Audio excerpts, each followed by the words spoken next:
everybody for coming to this talk. Yeah. Okay. Sorry. I know that. Mandrigin, yes. So next up, we have Igor Mandrigin, co-founder of Gateway.fm. And we'll be talking about practical approaches to interoperable blockchain privacy. Okay. Thank you so much. I know that there've been plenty of talks around privacy. And before we start, actually, do a little bit while I'm setting this up. So the story behind all of this contraption is that I was doing quite a lot of presentation from home. And then on the way here, when I was landing, basically departing, I figured out that, yeah, all my slides are on HTML on my machine that's at home. And I'm not bringing like work machines here because the latest hacks and whatnot. So I need to do something. So what I did is SSH to like one of the DigitalOcean machines that I have, and basically asked the power of AI to make this presentation in the ASCII art. Because I'm from Basel, it's the city of art and pharmacy. So put them all together, we have some hopefully funny slides. I hope I should be able to see something. So we do mosh, this machine.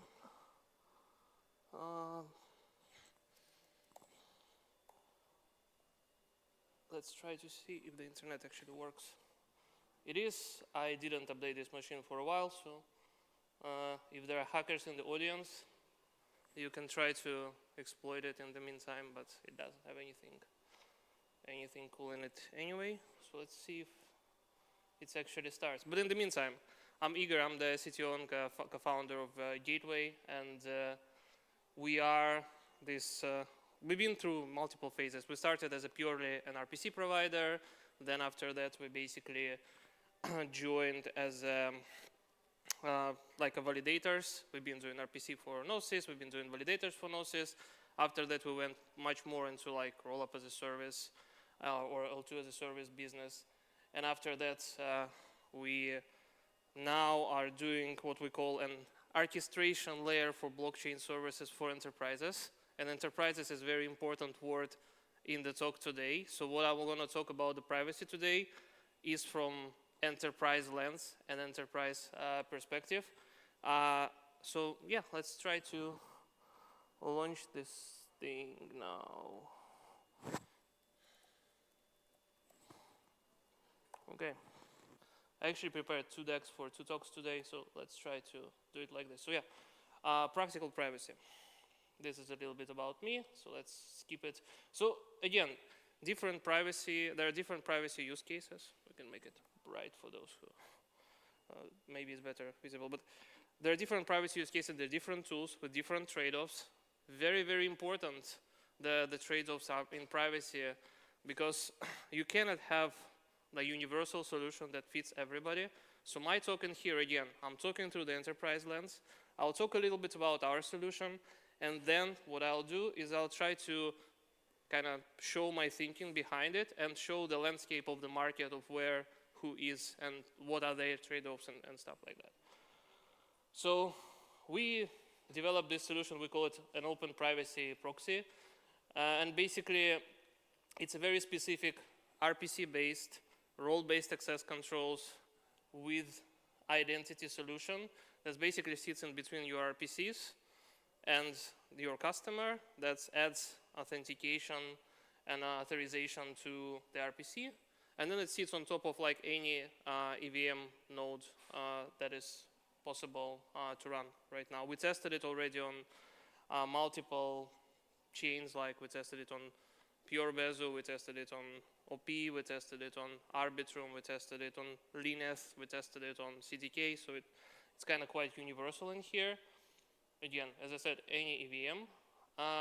And then what I want to go to the actual details here is our thinking behind how we developed it, because I'm not here to just, shill our product or anything. I'm interested to show you the exact thinking. So blockchain started, of course, public, and they were actually against the privacy to some extent because, I mean, Bitcoin was launched when it was the financial crisis, so a lot of things were behind closed doors. That was wrong. So let's fix it with math, openness, consensus, yada yada. And we basically, it's designed to leak the data, be it from the state, be it from mempool, each transaction that's being sent, like everything, metadata as well.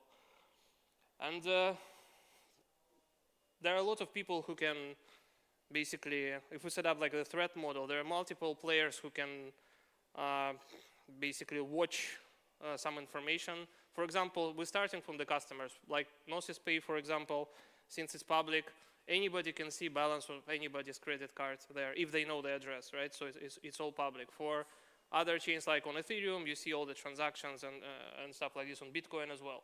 Of course, there are MEF finders. Ironically, MEF finders were the first reasons for privacy in EVM blockchains because we know that privacy came with a lot of controversy from a lot of players. Which part of privacy never was controversial is something like encrypted mempools. So basically, as soon as you fight MEF, this a little bit of privacy that nobody can read your transaction pool is good. Of course, there are insiders, and we call it operator privacy. That means if we at Gateway are running like the L2 or the chain, or we are running the RPC, or running the validators, or anybody else who do that, they also might see or might not see your chain data. Finally, there is a very important piece here that there are analysts and hackers who look at historical data. So blockchain is permanent. You send something, it's there forever. So there are people who look at the historical data and try to find information out of that. And again, important vocabulary here. There are like three tiers of privacy, if you want. One is anonymity, and one of subset of anonymity, just less powerful, is pseudonymity, which was in blockchain since forever. Means it's okay, you have your wallet, but your wallet is not linked to you, so you're pseudonymous. And we have a nice term for when somebody tries to link a wallet address to a person or a pseudonym to a person. It's called doxing, which is very frowned upon. And anonymity basically hides who is transacting. Full anonymity, you basically see the transaction, but you don't even know how many parties are transacting. Pseudonymity, you know how many parties, but you don't know where this pseudonym belongs. Then we have confidentiality. That means that it hides what is being transferred or what is being transacted, was there a fact of transactions or not. And the third one that I also added is basically selective disclosure. It means that we're applying anonymity and confidentiality differently to different players. So maybe general public doesn't see something, but your financial auditor does. Again, I'm saying that it's very much from the enterprise perspective, compliant organization, finance, and stuff like that. Then a little bit more on the compliant privacy. What I think is that, again, if we're getting just privacy, it's very easy to be a little bit either in the gray area or fully in the black area of kind of legal/compliant field. What extra thing that we always need to add is also to add kind of identity, because we're actually trying to, like, and we see a lot of privacy solutions that try to be practically useful. They're trying to put some pieces of identity somewhere. Okay, you pass the KYC, or you actually in here, or some other things. We use ZK and some advanced stuff around the identity. But yeah, so basically to have privacy compliant, you don't only need to hide information, but you also ideally for, again, compliance reasons, need to link it to certain identities. It could be, again, identity also could be very much privacy preserving, right? Identity could be ZK based and stuff like this, but privacy is really needs identity. And actually the most privacy stack actually skip it. Like Gateway doesn't, because we use directly identity inside. I think Previdium and Nightfall come with some identity pre-built in. The rest are basically, okay, you have a wallet. And as I say, wallet native is what was the chain by default. But we can move, like if we want to be, again, play with compliance, we want to move from wallet native chains to identity native chains. It actually has a pretty cool side effect, because we saw like latest hacks, let's say on Humanity and H protocol, which had a multi-sig that had multiple wallets, had 3 out of 6, I think, wallet or something like this. Turns out 3 wallets were on the same user's machine. So in our terms, at least, if you have an identity chain, it will show there's only one user in the multisig, even though there are 3 wallets, right? So that's, I mean, it's a trade-off, but it has some cool side effects to have like an identity native chains. Some of the account abstraction protocols are kind of trying to bring something like this, but it's, again, we're quite early in there. And this is how, again, we use JWT claim, or technically speaking, JWTZ claim, because it has ZK proofs for different claims inside. And we basically, when you install our privacy suite on top of your chain, every call is going and needs to be identified with your actual identity based on DID ident3 protocol.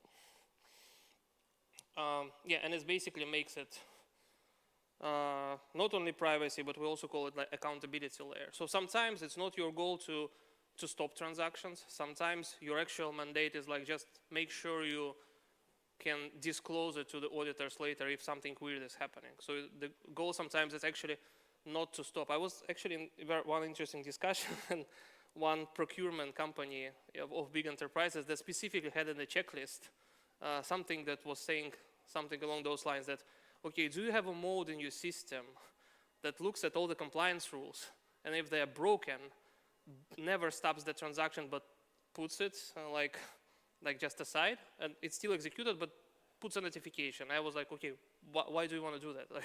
And said, okay, but if we stop the transactions, we open in ourselves to a hell of a lot of lawsuits from people. If your compliance system is a little bit off or something, you're basically opening too much can of worms. So for us, it's cheaper to have a mode that until certain level of damage, if something weird is happening on the chain, you just, okay, we flagged it and we allowed it, right? So because it's cheaper things. And again, if we look at how privacy was achieved in the Web 2 world for decades, it basically was combination of some kind of role-based access control and some kind of identity service. When you sign into like Amazon, you have your IAM account, and then you set up, okay, now you're an admin, you can see that, or you're an admin, you can create users, and somebody else can do something else.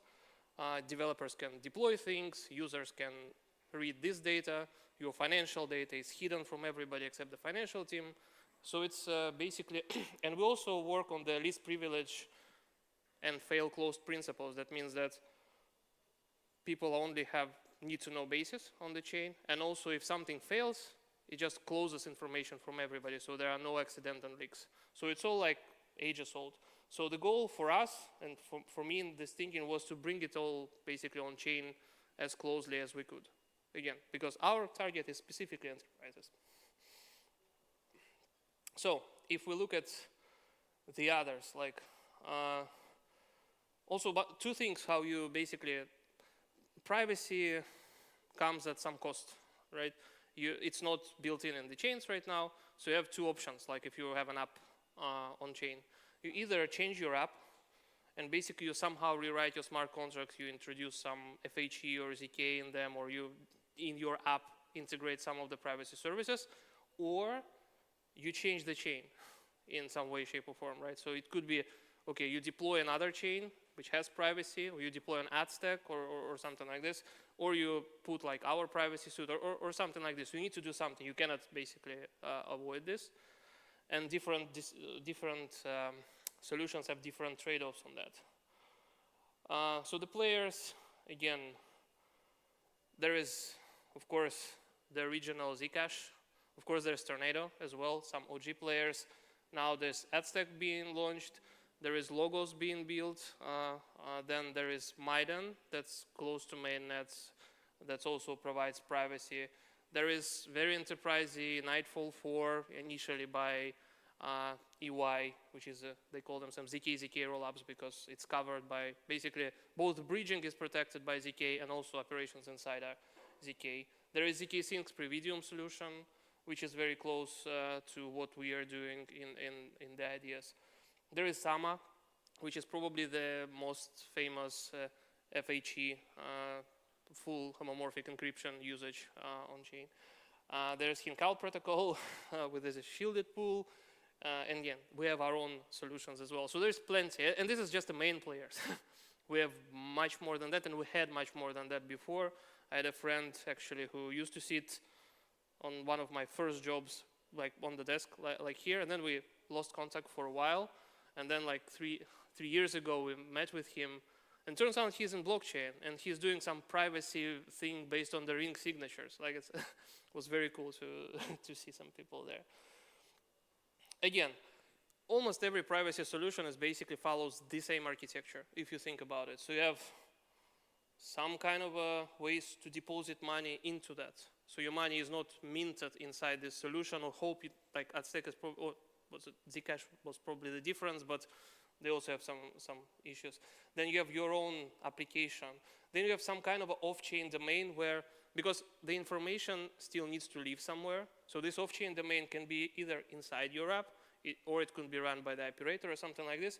And then let's say you have Ethereum or something where you send some kind of commitments into that to prove that the operations on chain were correct. So basically everybody, if you look at like Nightfall, they have a lot of in here.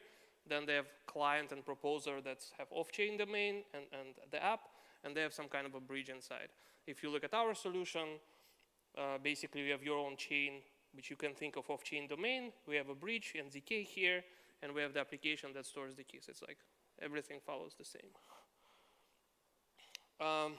Yeah, one interesting note that some of the solutions, they achieve privacy through cryptographic means, meaning, okay, we encrypt it, you have the key, you can decrypt it, others can't.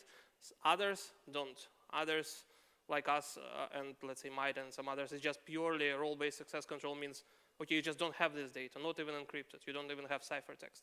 Ciphertexts are forever on blockchain. So putting ciphertext, in my opinion, on the blockchain is always a little dubious because, again, blockchain information stored forever. And so far, if you look at the encryption schemas, eventually they become obsolete. Eventually somebody finds the hack. If not, I don't know, quantum computers become available, but then there's a bug in your implementation. And then if you're on chain and your ciphertexts are on chain, good luck re-encrypting this stuff. So usually if you want to do encryption, you want to keep it off chain for the future reasons. Again, with AI right now, there's the speed of attacks on cryptographical things, and the speed of quantum computers is like, progress is quite a lot. So my point was there that we want to keep the state off chain, and we want to make sure that if encryption improves, so we don't want to use encryption for privacy. We want to use encryption for verification of correctness, just like Maidan does, for example. Operator privacy, like we decided, like we don't bother with that because our enterprises actually benefit from being able to see everything. But then, of course, Zcash, Aztec, operator pretty much see nothing. ZK Sync is like ours. If you're operator, you see everything. If you're not operator, you see nothing. Zama, I think Logos is also in here, so there is basically operator sees nothing if it's private transaction. Maidan in the future as well. Now, before mainnet, operator also see quite a lot. And Zama, again, it's basically very few things that operator can do. In Nightfall, it's interesting because operator doesn't see, basically, there is confidentiality, like I said, from the operator, so you don't see what is going on, but it leaves hell of a lot of meta information there, so you can reconstruct at least the transaction did happen. Identity models, again, most of them are anonymous key pairs. Nightfall Previdium chosen to use allow list with X509 standards for identity. We use DID standards. We use DID ident3, which is, I mean, used to be Polygon ID, now Privado, or Billions. But then we also can use any verifiable ZK DID standards, really. Right now we just have plug and play verification for those ones. What's cool with that for us is that since we have flexible DID calls, we also can mix it with like KYC and some other properties, your organization roles and stuff like that. So complexity, very important right now, implementation complexity, especially looking into how many hacks are there and how difficult is it to audit, how difficult is it to implement this thing. So if you look at the, again, FHE is still modern cryptography. ad stack, like these are quite complex. So older solutions, of course, less complex just because we know more about them. And then Previdium and us are quite smaller. Again, the goal was there that right now AI is much better in offensive than in defensive. So it's better like tinkering around and finding issue in your protocol, then it can actually reason and make sure that your protocol is coherent. So the least amount of moving parts and the least amount of complexity is the better for now. Maybe it's going to be different 5 years from now, but that's what we chose to do. And the cost of privacy on top, so you're already running your chain, let's say, I'm subtracting this cost, but the cost, purely cost in money, like how much does it cost to run a privacy? Again, FHE, EVM, very high cost. ZK as well, like if you look at the Nightfall, their provers are very expensive. Anything based with modern cryptography is quite expensive to run per transaction basis. Again, plain EVM, of course, basically zero cost, and then access control solutions are like very lightweight. So I think both Previdium and us just add like milliseconds to RPC calls. That's it, like, and not much hardware do you need for this. Very important piece that a lot of things, a lot of players are, because probably they're looking from the enterprise standpoint, but you also need to stay compliant. That means your operations of this tool needs to be compliant. For SOC, for example, that means that if somebody changes something, there needs to be paper trail of changes. Who changed, why, on which request, who approved, yada, yada, all the paper trail. So we selected by running this thing more like an infrastructure. There is a UI, but this UI could be made read-only. So we basically use UI mostly for UI demos. And then if you really want to configure it, you configure it through your infrastructure deployment pipelines. And if you're already a compliant organization, then that means that your infrastructure deployment pipelines are already covered by all this paper trail. So again, it's very important piece in here. And you can basically deploy our solution either like if you already have your own private chain and you want to add access control to it, you can, and you control everything, then you can basically put it as a layer. Or if you want to run it on a public, like on a public something, then you basically use our thing. We deploy it together with Lidl encrypted RETH, which is an AVM, and then you lock your money in and use it like as a shielded pool if you want to. Again, trade-offs, very important. I mean, we give away trustlessness. In this case, for enterprises, they will not play this game anyway. They want control over trustlessness, so that's what you're giving away. I mean, you're getting very cheap, easy to reason, and practical privacy. Yeah, I probably will skip this one, but my point in here also was that I wanted to talk about how we thought about when we designed this solution. I'm not here to sell anything. This thing would be open sourced like end of this month. And if you want to contribute or use it, you like just look at our Twitter. We'll just share the GitHub repo. Because my goal as well is that I see right now with AI, like just from my demos, I've seen a few teams already trying to do the same type of privacy. And for me, it's like, why are we bothering? Like, we'll open source it. Let's make one good solution for that particular problem and just work on this together. So we open sourced it at like Apache license. So you can then do whatever you want. We just want to make sure that before that, it passes at least the initial audit from the security companies. That's what we're waiting for. So that's it. Again, I'm not here to shill or anything. You can just check like our Twitter or something, our website when we open source it. And that's what I wanted to say. Yeah, thank you so much. Thanks, Igor. Are there any questions for Igor?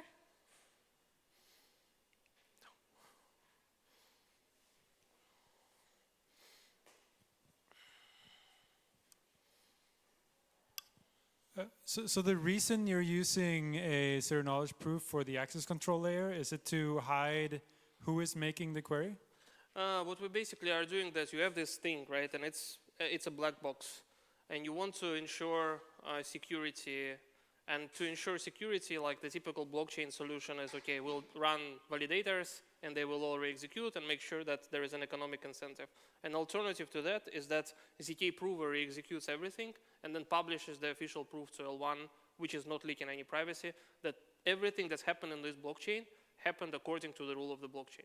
that's about it. So it's correctness enforcement. Okay, so the CKDADs you talked about is for that, not for the There are access two control? places. One place is correctness, which is the KVM, and another is identity, where we can use, but it's not ours invention, it's the IDN3 invention, when you can actually get the claims. Let's say I can get a ZK proof that every user is over 18 years old, so they are able to do financial transactions. Or I can have like a ZK proof that the users are not in the sanctioned countries, or something like this. So we use this for identity enforcement as well. So 2 places, yes. Okay, so you use that inside of your system to enforce that sort of rules. Yeah. But we use external components for that. So our system itself is not generating proofs or anything.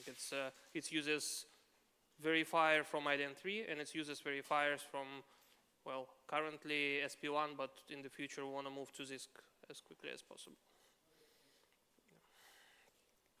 Any other question? No? Thank you, Okay, Igor. thank you so much.